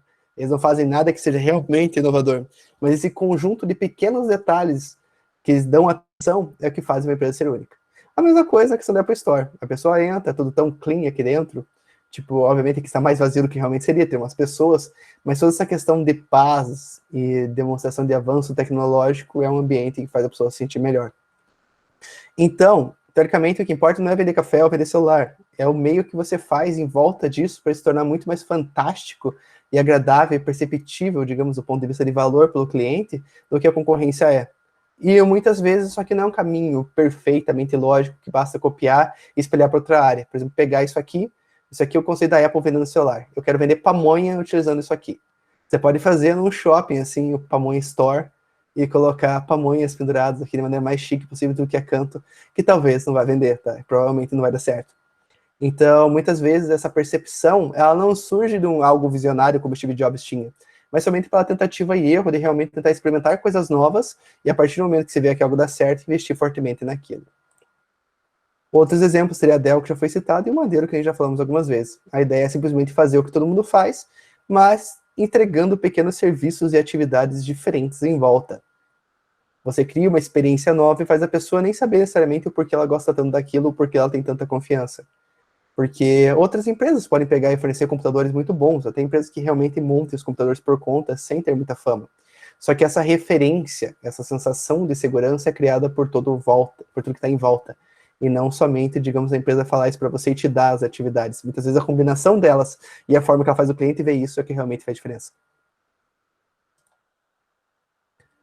As posições estratégicas podem surgir de 3 formas distintas, tá? Isso aqui, como eu já tinha dito, o Porter tem várias ferramentas diferentes, assim, do ponto de vista da estratégia. E algumas delas podem ser um pouquinho conflitantes com as outras, mas todas elas valem a pena ser estudadas, porque é fácil encontrar cases de sucesso para cada um dos exemplos que são utilizados aqui. Assim como, por exemplo, é fácil encontrar falhas em empresas que não adotam esses caminhos. Então, vale a pena conhecer todas elas, analisar o mercado e tentar fazer isso, digamos, um mecanismo de como você vai ver o mundo a partir de agora. Isso de vários autores diferentes, tá? Mas vale a pena mesmo que não seja garantido sucesso, uma garantia plena de sucesso ali. Posicionamento baseado na variedade. Quem nunca viu alguma empresa que ela é especializada em fornecer tudo que é tipo de coisa daquele mesmo produto? Por exemplo, uma brigadeiria que ela vende brigadeiros, obviamente, né? Se ela vendesse pamonha, seria um péssimo exemplo. E o Rei das Fechaduras, que é uma loja que se concentra em vender fechaduras. Obviamente, muitas delas podem vender coisas diferentes, que nem a brigadeiria pode acabar vendendo brownie, e o Rei das Fechaduras pode acabar vendendo uma porta. Mas, teoricamente, quando você sente essas marcas, você sabe, se você precisar de uma fechadura, se você não encontrou em lugar nenhum, você imagina que no Rei das Fechaduras vai ter. Assim como se você quiser comer brigadeiros diferentes, você vai numa brigadeiria. Perfeito? Você reconhece aquele como o caminho de ter aquilo que você não quer. Se você quer comer tipo, um brigadeiro de pão de queijo, você não vai encontrar em lugar nenhum, mas talvez tenha numa brigadeiria um brigadeiro de pão de queijo. Isso aí é mais que um desejo de grávida, tá, do que algo que seria comum alguém querer. Mas, enfim, a identidade baseada na variedade vem nesse conceito de você entrar praticamente num nicho, está fortemente linkada com outro mecanismo, digamos, de foco que a gente viu das estratégias genéricas de competição. Então, a ideia realmente é que você escolher meio que um nicho e se especializar o máximo possível nele. Você ganha uma identidade forte de realmente ter uma variedade maior naquele caminho e conseguir atender necessidades específicas. Esse posicionamento tende a dar certo. O próximo, posicionamento baseado nas necessidades. Isso aqui também é um desdobramento do mercado de nicho que a gente viu nas estratégias genéricas. Você lembra que eu falei da loja que só vende produtos para Bulldog? Então, tá aqui, ó. Tem até cueca higiênica para cachorro. Mas, enfim, você pega um mercado em específico que as pessoas precisam de produtos para aquilo. Não é somente que a pessoa vai pegar e tipo, ah, não, eu compro fechadores genéricos, mas eu posso querer algo especial, então eu vou procurar na especialidade lá. Essa situação é que você não consegue encontrar aquilo que você precisa em lugar nenhum. Então você procura uma loja que ela vai ser a única que vai fornecer aquilo para você. Isso pode ser, digamos, comparado com lojas, por exemplo, plus size, ou lojas, por exemplo, que tem sapatos para tamanhos de pés absurdamente grandes, tipo acima do 49. A pessoa que precisa desses produtos, muitas vezes, ela vai acabar procurando uma loja mais específica. Porque é possível que grandes varejistas, grandes lojas que vendem diretamente no mercado B2C, eles consigam atender esses públicos também aos poucos. Mas, às vezes, a variedade não vai ser tão grande por aquilo que a pessoa quer. Por exemplo, a pessoa viu, às vezes, um comercial, viu uma propaganda ali, um ad, no Facebook de um tênis, ela queria aquele tênis, mas não tem no tamanho dela. Então, muitas vezes, a pessoa já entrar diretamente numa loja que seja especificamente direcionada para aquilo que ela quer, vai facilmente, que é focada, digamos, na necessidade daquela pessoa, ela vai ter uma grande variedade de opções. Normalmente, o que as pessoas querem é se sentir incluídas na sociedade. Então, essa inclusão pode ser feita, muitas vezes, com lojas que têm um posicionamento baseado na necessidade das pessoas. Então, elas dão uma grande variedade para atender uma necessidade específica de um público extremamente específico. Lembrando que ambos são mercados de nicho. Professor, Pergunte e fale. desculpa, eu vou fazer uma pergunta Fique à rapidinho, vontade. por favor. Aham, O que seria mais viável? diga. Um mercado voltado para vários, como assim, por exemplo, o mercado das fechaduras, que atenderia vários públicos? Aham, Ah, bom, deixa eu dar um outro exemplo, assim, tipo uma Havan, que atende tá. várias coisas juntas, ou um mercado mais de foco, assim, tipo esse do Bulldog, por exemplo, ou das Então, fechaduras, talvez? segundo o conceito da cauda longa, que a gente viu no ano passado, ambos os mercados têm potencial absurdamente grande, digamos, de uma forma estável. Se você focar Aham, em nicho específico, você teoricamente consegue tanto sucesso quanto alguém que investir no mercado grande. Mas porque você está atendendo um público que está mais pulverizado ali e não tem ninguém que atenda eles nesse momento. A certo. questão é que, tipo, você fazer uma grande empresa que nem uma Van, ela necessita de um investimento e muito mais recurso e muito mais capacidade, digamos, realmente financeira, de você conseguir entrar e se inserir no mercado. Uhum, Porque uma van, o grande potencial dela está basicamente na parte de acessibilidade, que é o próximo posicionamento que a gente vai ver agora. É a ideia de você fornecer produtos com custo-benefício alto até. Todo mundo sabe o que eles compram uma margem absurdamente baixa, importada da China lá, e conseguem revender com um valor razoável.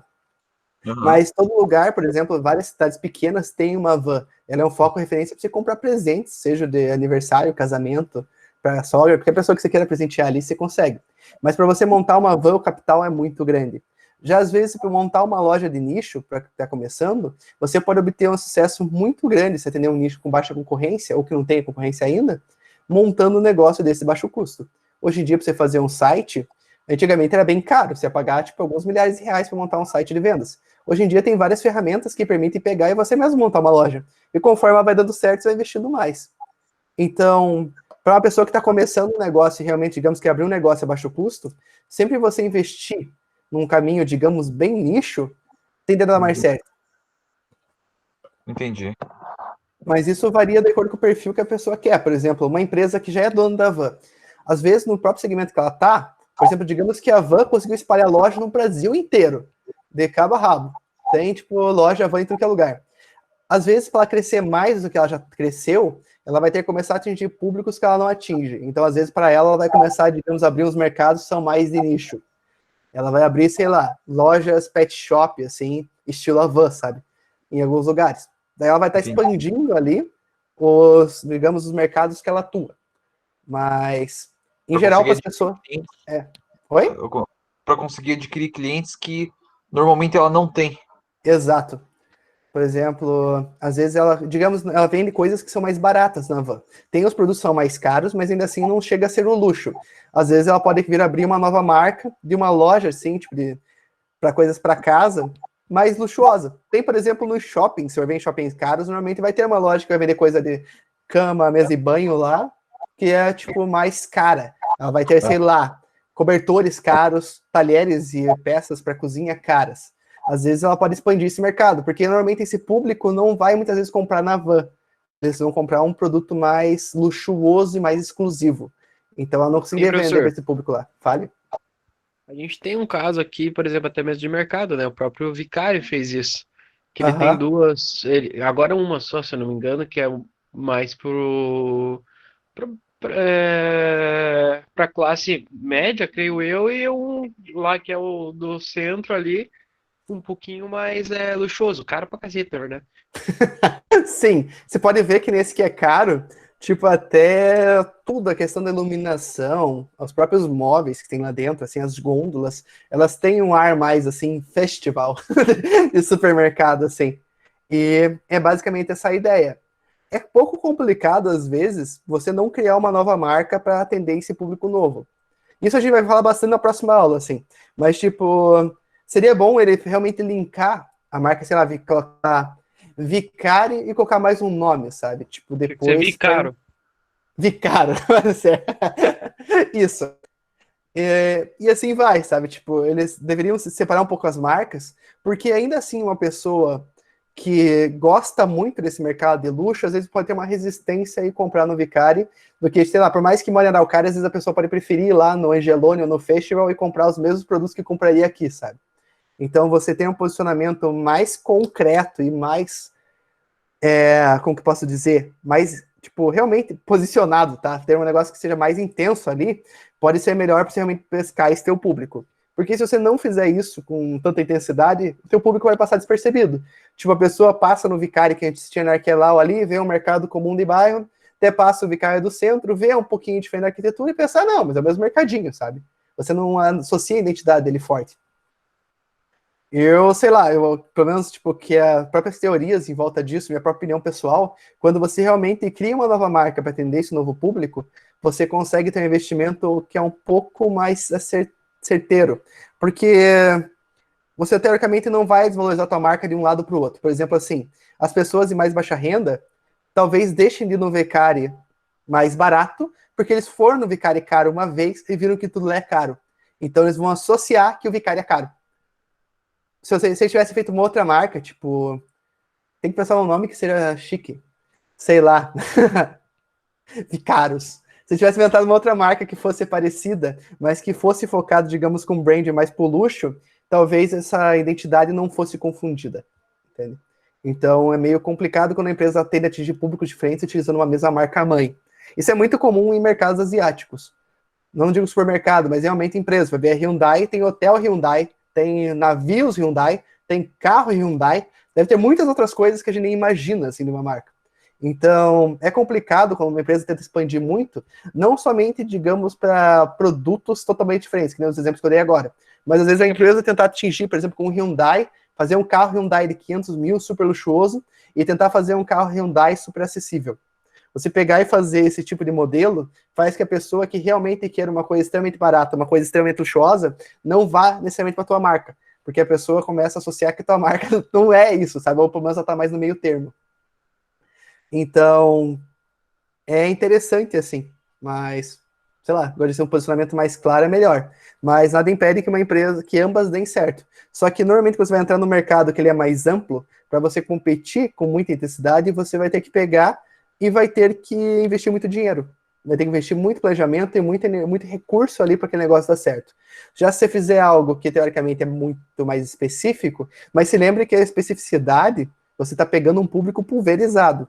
Então, você abrir um mercado de nicho, assim, loja Bulldog, tipo em Araucária mesmo, principalmente num bairro mais afastado, provavelmente a empresa não vai dar certo. Porque o teu público está esperado em outros lugares, e esse público pode talvez não querer se deslocar até a tua loja. Muitas vezes você atuar num mercado baseado em necessidade de um nicho muito pequeno, a internet é o melhor caminho. Você vai ter um gasto menor com estrutura e vai conseguir atingir o teu público mais longe.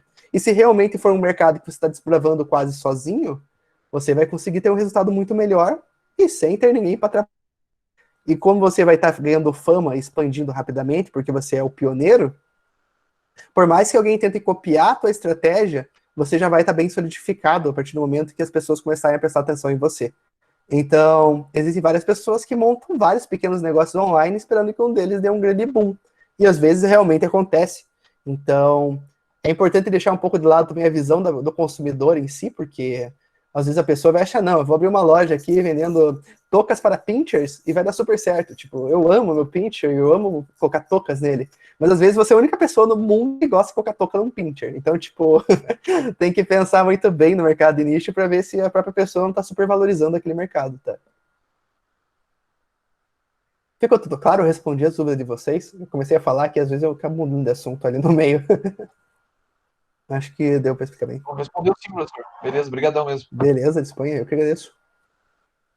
E, deixa eu ver só que horas são, porque agora nós temos que respeitar o intervalo, tá? Então o intervalo realmente tem que existir no horário de 8h40, ela tem que terminar até lá.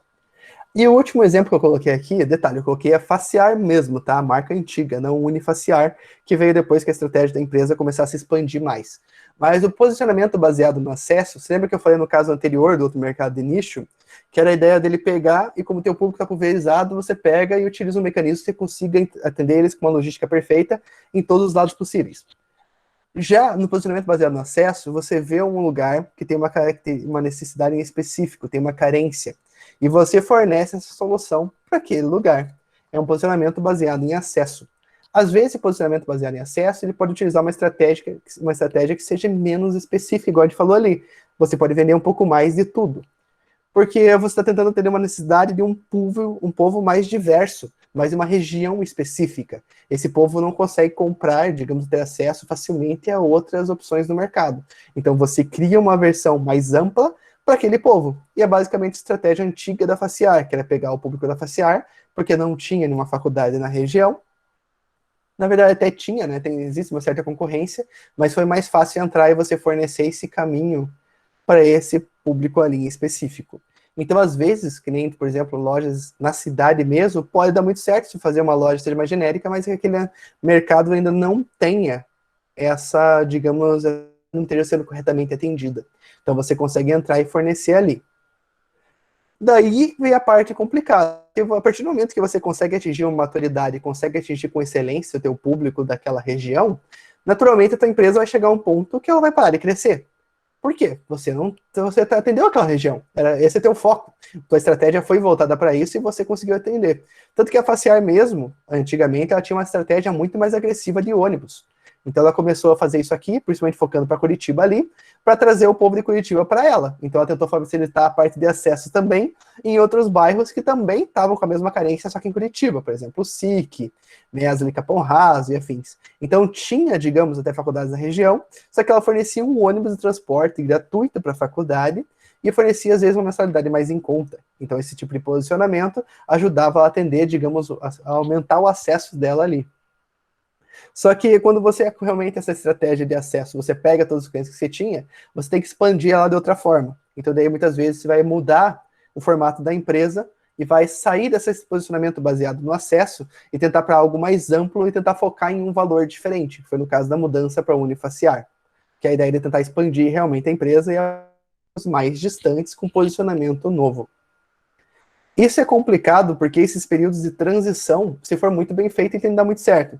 Só que dependendo da forma que a empresa fizer de muita agressividade, ela acaba perdendo as características que fez o público, digamos, que já é fidelizado a ficar com ela. Então, isso abre brecha para a concorrência, então começa a se tornar algo muito complicado. Esse período de transição da empresa querer crescer mais é realmente difícil.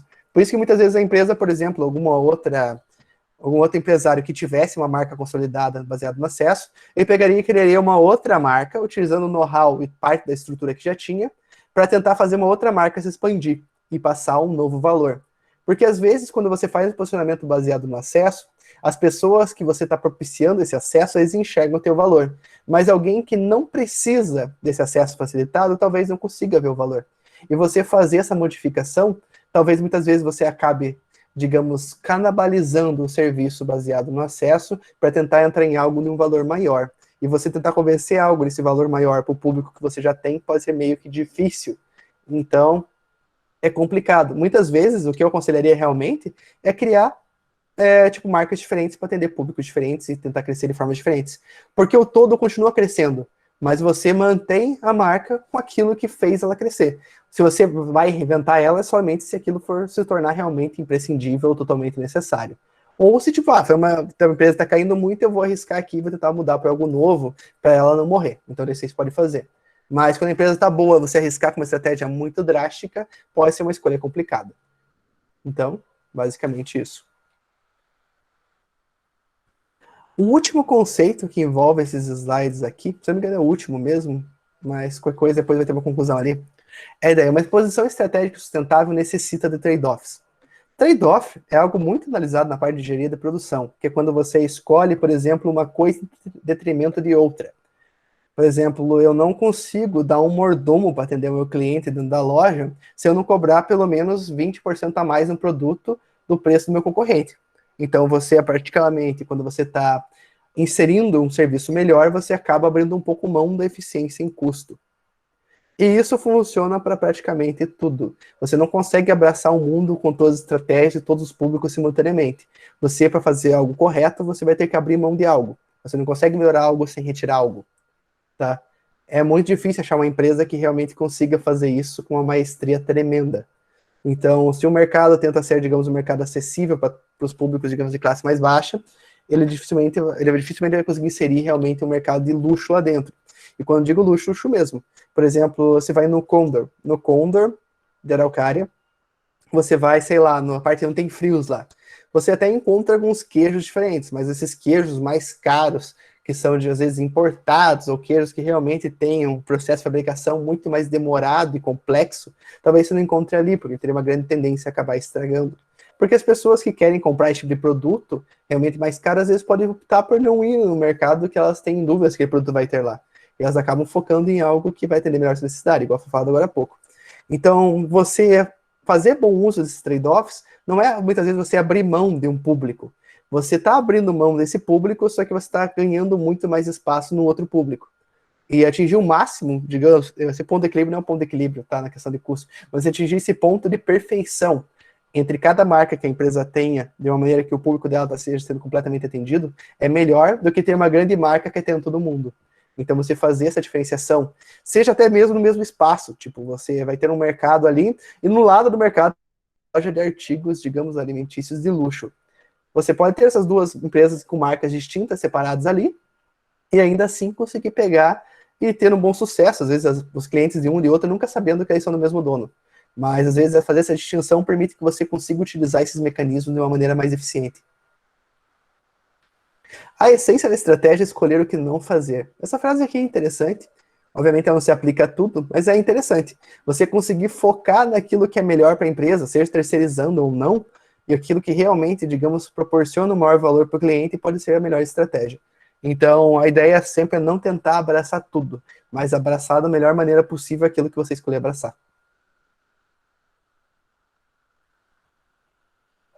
Isso aqui ocorre por 3 fatores: contradição da imagem ou reputação. Vocês já devem ter ouvido falar do case aqui da classe A, até mesmo se eu já não falei para vocês, mas eu ouvi em algum lugar. Classe A foi a linha da Mercedes, digamos, popular. E qual que é o problema disso? Aquilo que eu falei da Hyundai agora há pouco, é que ela pode fazer um carro de luxo e tentar vender ele, talvez não dê certo, principalmente por causa desse tipo de questão. Quando a pessoa compra uma Mercedes, ela quer comprar uma Mercedes porque ela quer ser única, certo? Ela quer ser o destaque. A maior parte das pessoas que compram uma Mercedes não estão comprando uma Mercedes realmente pelo serviço somente que ela proporciona. Porque o melhor carro de cada fabricante, possivelmente, ele vai ter um serviço excelente também. A pessoa que quer, ela quer exclusividade. Então, quando a Mercedes vai lá e lança um carro de baixo custo para todo mundo ter, a Mercedes deixa de ser a empresa que o cara que quer ser exclusivo vai comprar o carro. Porque ela olha, pera, tipo, se esse cara aqui que é meu funcionário aqui da empresa, mais baixo, realmente tem o mesmo veículo que eu vou partir para outra empresa porque eu quero esse espaço. A pessoa que tem o ego muito inflado, muito frágil, vai pegar e vai preferir ter algo que só ela tenha. Então, você tentar abraçar tudo da melhor maneira. Tipo, se a Mercedes pegar e ter uma outra marca menor que venda veículos mais baratos, não é um problema. Porque ele não vai ter a mesma marca, certo? Não vai passar a mesma imagem, a mesma percepção. Isso aqui, quando a gente vai vendo mais brand, a gente vai pegar e vai pegar essa questão com um pouco mais de veemência. Atividades conflitantes, tá? Então, às vezes, você não consegue realmente atingir as duas, porque uma acaba prejudicando a outra. Um exemplo bom disso seria aqui, no caso, esses 2 exemplos de restaurante. Nós temos aqui uma pastelaria chinesa e nós temos aqui um restaurante de luxo. Vocês não conseguem imaginar um restaurante de luxo desses, com, tipo, quando você entra pela porta e tem o cara ali que vai te fornecer a mesa, ele tendo uma espécie de display como esse aqui, cheio de pastel frito na hora. Para se você quiser comer ali na hora um pastel, você consegue comer. Isso é que a gente chama de atividade que seja conflitante. A pessoa que espera essa experiência aqui de um garçom que fala pomposo e te serve vinho diretamente na sua taça, e os pratos, o garçom sabe falar perfeitamente de todos eles, indicando cada nuance de cada sabor. Esse atendimento personalizado, desse ambiente que seja silencioso, onde você senta e espera para comer, é um outro público diferente de quem está aqui com fome, perto do terminal de ônibus e quer comer um pastel. Então, você não consegue pegar e atingir os 2 públicos diferentes. Obviamente, o cara que está saindo do terminal e quer comer um pastel não vai entrar nesse restaurante. Assim como o cara que quer comer algo chique não vai ver nesse aqui. Mas ambos podem ter um potencial de lucro bem grande. Não é difícil imaginar que algumas pastelarias dessas têm um faturamento absurdamente maior do que a gente consegue pensar. E restaurantes assim também, obviamente, tem uma renda bem sólida, mas é muito fácil a gente ver esse tipo de restaurante, enquanto a gente vê pastelarias mantendo a mesma estrutura vivaça lá, e com os filhos deles estudando o Bom Jesus e tudo mais ali. Então, tipo, será que às vezes, tipo, você vê um mercado e você achar que ele é menos lucrativo porque ele está focado menos no luxo, não é um engano? Às vezes você somente escolheu uma boa estratégia que funcione bem para você e atinja com máxima de qualidade um público específico. Que, a partir do momento que ele veja a identidade da tua empresa, ele saiba aquilo que você está propagando e quais serviços ele vai receber, pode ser o melhor caminho, sem sombra de dúvidas. E limitações da coordenação interna e controle. A partir do momento que você, por exemplo, que nem no Condor, ele tenta pegar e ter um espaço de luxo bem no meio dele, que nem aquele Condor ali da BR, ele tem um espaço lá onde os móveis, ali as gôndolas são de madeira, onde ele vende vinhos, chocolates nobres, uns temperos e uns molhos meio frufru ali, assim, ainda mais com, por exemplo, massas de macarrão mais caras. Então, quando ele tem esse mercado de luxo ali no meio, tem um problema. Se você vai numa loja que seja realmente de luxo, o atendimento em si, ele é diferente. Já o Condor, para ter esse espaço, ele acaba fundindo o sistema que ele tem geral para todas as coisas, incluindo para gerenciar esse espaço também. Então, apesar dele ter uns produtos que seriam mais linkados ao luxo ali, na personalização, e tipo, atendimento mais de um público bem específico, ele não consegue dar a atenção que esse público precisa para isso aí ser perfeitamente explorado. Ele compartilha os funcionários entre todas as áreas que ele tem ali. Então, isso que é difícil de fazer. Essa limitação de coordenação interna e controle, ele é um grande freio e uma grande barreira para você realmente conseguir linkar muitas coisas diferentes. Certo? Por mais que você tenha, digamos, os produtos de melhor qualidade na van, os funcionários da van muitas vezes podem não conseguir passar o mesmo atendimento que se você fosse numa loja super gourmet dos mesmos produtos dentro de um shopping, como o Shopping Barigui ou Pátio Batel. Por causa que os vendedores, quem realmente trabalha lá, eles têm que fornecer um serviço diferente. E dificilmente você vai conseguir fazer todas as coisas simultaneamente. A pessoa que realmente quer esse serviço diferenciado, muitas vezes vai buscar por ele, ela já sabe identificar onde ela vai conseguir receber isso ou não. Então, você ter várias marcas diferentes para fazer coisas diferentes é melhor do que você ter uma única marca grande fazendo as duas coisas. Se for ver, até o custo em si talvez não seja tão mais diferente, tão maior entre você ter duas lojas menores fazendo coisas diferentes do que ter uma única loja grande fazendo as duas coisas. Então, às vezes, você fazer essa estratégia de branding acaba trazendo resultados melhores de uma forma que necessariamente não é mais custosa. Claro que a gestão de duas empresas ali vai ser diferente, você não pode ter em dois lugares ao mesmo tempo, mas você fazer esses dois investimentos em si, talvez o custo no total não seja tão diferente assim. Assim que uma empresa atinge uma posição de valor, outras tentarão copiá-lo, que pode concorrer de duas formas. Com as concorrentes se reposicionando para igualar-se, ou tentando fazer várias coisas ao mesmo tempo. Eu trouxe os dois exemplos aqui que eu acho engraçado, certo? Não são empresas ruins, tá? Não acho engraçado por causa disso. Eu acho elas engraçadas porque elas realmente exemplificam bem essa situação aqui. Por exemplo, surgiu o Uber. Então, as empresas que faziam o sistema facilitar, digamos, de táxi começaram a surgir também, a emergir no mercado. E eu me lembro que, ao mesmo tempo, por exemplo, elas forneciam a opção de você ter um táxi e a opção de você ter um carro estilo Uber, que seria um carro de aluguel ali com um cara que não seja um taxista. E, tipo, eles começaram a fazer as duas coisas ao mesmo tempo. Será que isso dava muito certo? Pergunto realmente para vocês, assim. Não digo que talvez desse errado, porque durante um tempo isso pode realmente fazer uma boa concorrência se for baseado em preço. Mas, em si, é difícil ter alguém que quando vai pegar um aplicativo, vai ver o preço lá de pegar um táxi, pegar um carro de aluguel que seria mais barato ali, ele optar pelo táxi. Então, às vezes, esse serviço de táxi pode não ser tão bem executado e tão avaliado, porque o mercado ali, de um lado, acaba crescendo e acaba se tornando a menina dos olhos daquele negócio em si. E a prova que essas empresas aqui pegam e atiram para mais lados, por exemplo, é o 99. Agora ele tem um sistema de carteira de pagamento parecido com o PicPay, parecido com o Recarga Pay, parecido com o Mercado Pago e parecido também com qual outra empresa tem isso, o PagSeguro tem isso também. Ele tem um aplicativo que é um sistema de pagamento lá para você pagar seus boletos, colocar crédito no celular. Todos eles fazem a mesma coisa praticamente. Diferencia um dos outros é cashback, ou às vezes algum servicinho ou outro, por exemplo, que eu acho que o Recarga Pay, ele pega, você pode pagar até R$ 1.000 em boletos no cartão de crédito sem pagar taxa.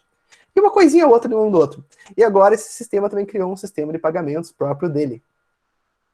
É complicado porque quando você vê uma empresa de transporte, você não pensa assim, eu vou usar esse aplicativo para pagar meus boletos de casa. Então, esse sistema pode não ser o melhor, porque você não consegue realmente sentir o valor de uma empresa que faz um bom gerenciamento de frotas, fazendo um bom gerenciamento financeiro, certo? Você não consegue linkar isso automaticamente, isso não dá certo. Mas se eles pegassem e criassem uma outra marca, que realmente fosse uma empresa de pagamento, que tivesse um nome com uma imagem sólida que um banco consegue passar, dada com essas flexibilidades desses novos bancos emergentes aí que têm surgido de pagamento, você conseguiria ter as duas marcas sobre uma mesma empresa, sobre uma mesma controladora, e ambas poderiam dar um lucro maior, porque você teria uma empresa que ia ainda fazer o mesmo convênio, de dar o desconto do transporte dentro do aplicativo ali que seria conveniado, que seria da mesma dona. Então você consegue fazer essa estratégia melhor e passar mais confiança, do que parecer uma coisa totalmente confusa, de você pagar seus boletos no mesmo aplicativo que você chama um carro, certo? Esses exemplos são engraçados. E essa reação do mercado é complicada, porque dificilmente ela consegue ter um bom resultado se for fazendo isso aqui, ó, tentando fazer várias coisas ao mesmo tempo. Então, você tem um foco específico, digamos assim, daí surge um concorrente e faz algo que dá mais certo que você, e você tenta fazer o que ele faz também. Se você tem muito dinheiro, mas muito dinheiro mesmo, que nem no caso no Facebook, você consegue colocar stories no Instagram e no Facebook e consegue ainda assim matar a empresa da tua concorrência. Porque você tem mais dinheiro. Então você consegue fazer um ataque muito mais bem coordenado. Já empresas que são bem maduras e iguais e começam a brincar e fazer esse tipo de coisa aqui, dificilmente vai dar certo. Porque vai ficar nítido o conceito de cópia. O que o Instagram conseguiu fazer, e o Facebook também, o próprio WhatsApp também tem história depois, que foi isso até chega a ser irônico, é fácil adaptar porque eles são mais acessíveis e estão mais ao alcance de todo mundo. Então a tecnologia, eles conseguiram alcançar pessoas que, tipo, o Snapchat não tinha conseguido alcançar ainda. Então eles conseguiram crescer rapidamente, popularizar essas funções, e muitas pessoas associaram eles até com o pioneiro mesmo dessas funções, porque para eles foi o primeiro contato. E já em outros casos, quando empresas maduras tentam ficar se reposicionando ou tentando fazer mais coisas ao mesmo tempo, isso não dá certo, elas ficam taxadas como cópia. Até a ideia de se reposicionar, se for criar um valor realmente novo e não copiando, pode dar certo também. Você pode expandir para um novo mercado. Mas por isso que a ideia de você criar uma nova marca, porque você não está se expondo ao risco de prejudicar a marca-mãe. Você cria uma concorrência nova ali, se der errado, deu, e você não copiou, de certa forma, sabe? A própria empresa que fez ali, você criou uma empresa nova, e dificilmente a empresa mãe ou quem é dono da empresa vai ser taxado como quem está fazendo a cópia. É uma questão de esperteza de fazer a mesma coisa, só que diferente. Um pouco diferente, pelo menos. Ajustes levam simultaneamente a vantagem competitiva e a sustentabilidade. Agora está no finalzinho, tá? Uma inferência é que as posições estratégicas devem ter um horizonte de uma década ou mais, não de um simples ciclo de planejamento.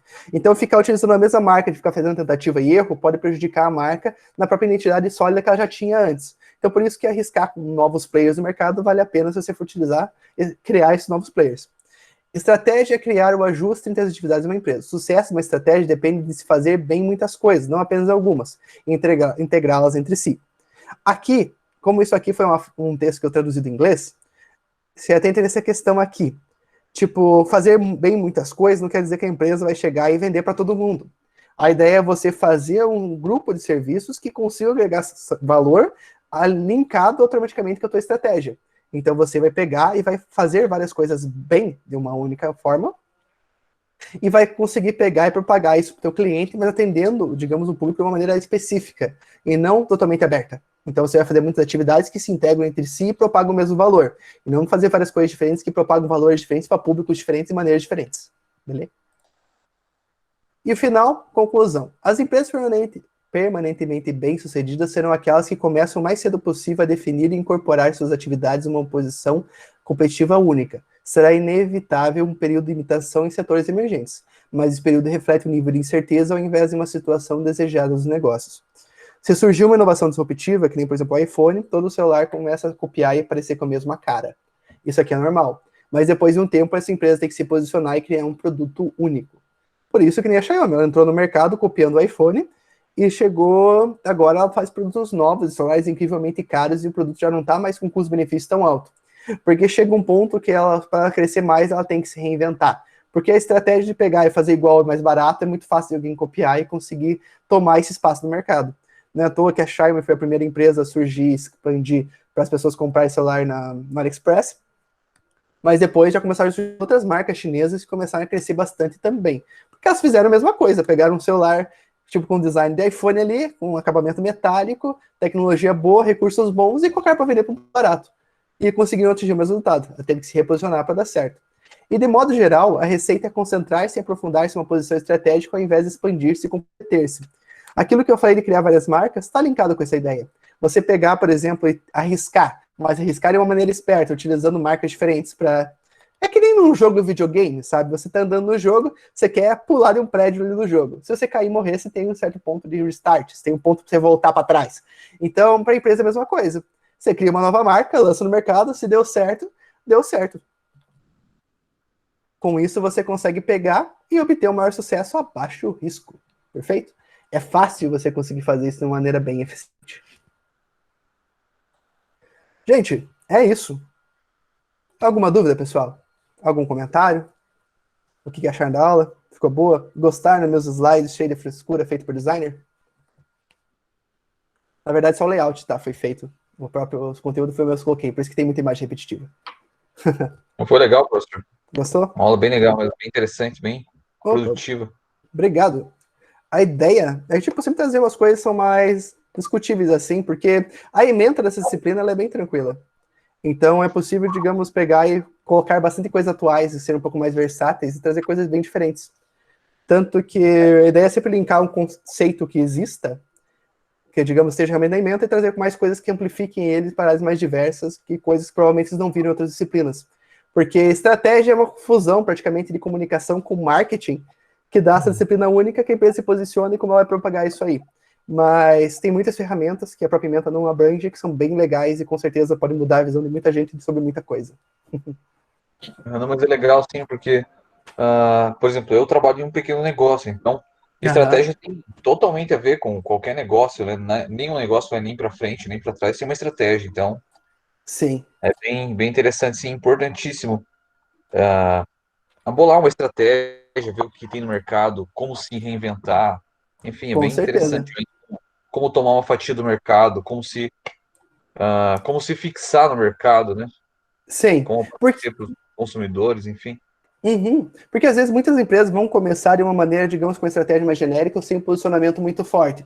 Só que chega um momento, que nem foi falado, que tipo, você não vai crescer mais do que onde você está. Nada impede de você manter o negócio, mas você pode expandir ele para outras frentes de uma maneira um pouquinho diferente. Às vezes até criando um novo negócio em si, mas ainda assim utilizando a estrutura que se tem. Não é à toa que... Pode falar, pode falar. Não é à toa que empresas que, por exemplo, que têm uma boa eficiência logística numa área, expandam para novos mercados e aproveitem essa mesma eficiência logística para entregar os novos produtos no novo mercado. Essa diluição e o uso do know-how ali do negócio faz toda a diferença. Então, conseguir fazer isso da maneira certa é o pulo do gato. Até mesmo um produto complementar, às vezes, né? É Uhum. interessante, assim, porque você já tem uma matéria-prima, então você já faz algum tipo de produto e faz algo complementar para o teu próprio primeiro produto, enfim, com outra marca. Sim. Interessante. Tipo, Igual você deu exemplo, assim, a entrega de produtos, por exemplo, né? A entrega de produtos, linkar uma transportadora, criar uma marca mais própria, né? Para fazer entrega, parte de logística, enfim. Sim, e tipo, é fácil, porque por mais que você tenha um negócio diferente, você pode chegar e tá, tipo, por exemplo, você tem o teu leque de clientes ali pronto. Você tá criando um negócio novo. Você faz, quando alguém comprar com você, você dá, por exemplo, um cupom de desconto pro teu novo negócio. E, tipo, a pessoa recebeu o teu cupom de desconto ali, você não precisa contar que a empresa também atua. Você só dá o cupom de desconto, fala que é uma parceria. A pessoa, por ter esse cupom de desconto, ela não vai querer perder essa vantagem e vai lá e vai comprar. Então, você consegue expandir quando você já tem uma rede estruturada. É verdade. E como fazer isso é o esquema legal de como se pensar. E ganha dos Mas, dois lados, né? exatamente. E é um jeito sustentável de crescer, porque você não vai matando a identidade da tua primeira empresa. Às vezes a tua primeira empresa funciona muito bem do jeito que ela tá.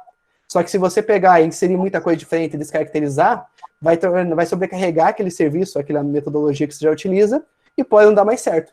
Mas se você expandir para novos negócios, de uma maneira diferente, separada, você consegue tentar e arriscar à vontade. Se der errado, você só descarta e volta para o que você já tinha e tenta de novo depois com outra forma. Verdade. Tem algo garantido já, né? Para poder Ex- investir em novos horizontes. Exato.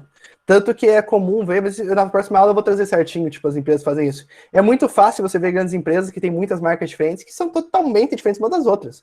Tipo, uma empresa que ela tem um posicionamento totalmente liberal, por exemplo, uma empresa que ela tem um posicionamento de apoio a causas, digamos, de minoria, seja, por exemplo, LGBT ou qualquer outra coisa assim, posicionamento forte, e ela tem uma outra marca que faz uma coisa totalmente conservadora, que é totalmente diferente disso, sabe? Então, tipo, uma mesma empresa vai ter marcas com identidades totalmente diferentes, posicionamentos totalmente diferentes ali dentro. E um público, tipo, uma marca pode, digamos, perder um público lá, digamos, a marca mais liberal pode perder o público conservador, mas esse público conservador vai para outra empresa ali conservadora, que tem posicionamento diferente, mas que é do mesmo dono, sabe? Então, tipo, chega a ser engraçado, assim, esse mecanismo de manipulação e como ele atua. Mas acontece. É o que você tinha comentado sobre a Van, por exemplo, de que eles têm um público-alvo, mas que futuramente, para poder crescer, poderiam bolar uma estratégia de abrir outra empresa para atender outros consumidores, enfim, Isso. e Porque abranger daí novos. porque daí você não precisa sacrificar uma empresa para abrir outra, não precisa arriscar o teu negócio. O teu negócio vai continuar lá. Então, tipo, isso facilita bastante. Tanto que, normalmente, quem tem muitas marcas são empresas, muitas vezes, né? Algumas são grupos que têm um nome bem conhecido.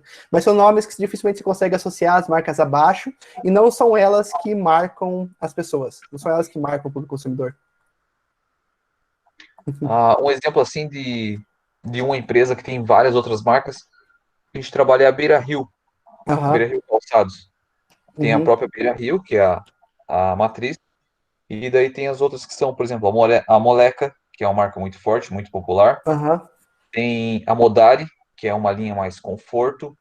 Daí tem a própria, dentro da própria Beira Rio, no caso é a Beira Rio Conforto, que é uma linha mais confortável, um pouco mais cara, mas com mais conforto, né? Uhum. E tem algumas outras marcas que eu não lembro, mas é do próprio grupo, mas deles mesmos tem outras marcas dentro da própria empresa, né? Sim. E, tipo, isso é realmente uma estratégia sustentável. Se for ver as empresas que obtêm maior sucesso por meio disso, são mais numerosas, é uma estratégia que ela tende a funcionar realmente melhor, sabe? A gente vai ver casos de empresas que realmente expandem a marca do que tipo de coisa, tipo a Yakult, que tem a bebida de leite fermentado e tem cosméticos. Mas daí quase todos esses cases são no fracasso, sabe? Se for ver assim, a empresa fazia refrigerante e do nada ela tentou fazer, sei lá, esteiras de academia. E tipo, esses cases bizarros realmente existem. O Yakult fazer bebida láctea e pegar e fazer, tipo, cosmético, para mim já é totalmente absurdo. E É dá bem, errado. Oi? é bem contramão, assim. Exato, e fazem isso. E tem muita empresa, principalmente asiática, que faz e segue esse caminho, sabe? Tipo, algumas vezes dá certo. Só que a tendência de dar errado no mercado globalizado é muito grande. Porque, tipo, a pessoa, às vezes, que nem, por exemplo, você vai comprar o cosmético da Yakult, você vai meio que associar de alguma forma. Não, eu não passaria Yakult na minha cara, sabe? Tipo, Porque as pessoas querendo ou não linkam assim uma marca com o que ela realmente faz, cria uma identidade, né? exato. E às vezes você nem imagina o que essa identidade é. Então, é complicado, assim, porque às vezes você vai ter uma ilusão do como o público percebe diante daquilo que realmente é como a gente percebe. Então, às vezes a pessoa vai fazer uma associação meio distorcida que você não precisa passar por isso, porque isso pode prejudicar o teu negócio que já está consolidado. Você fazer uma nova arriscar é bem mais prático, assim, tipo, e você consegue adentrar. Daí que mesmo você utilize a sua marca atual para fazer propaganda conjunta. Isso não é um problema. Entendi. E Legal, valeu, Bruno. Obrigadão. disponha, imagina. Foi Só show a explicação. Opa, disponha. Estou aqui para isso e o que precisar.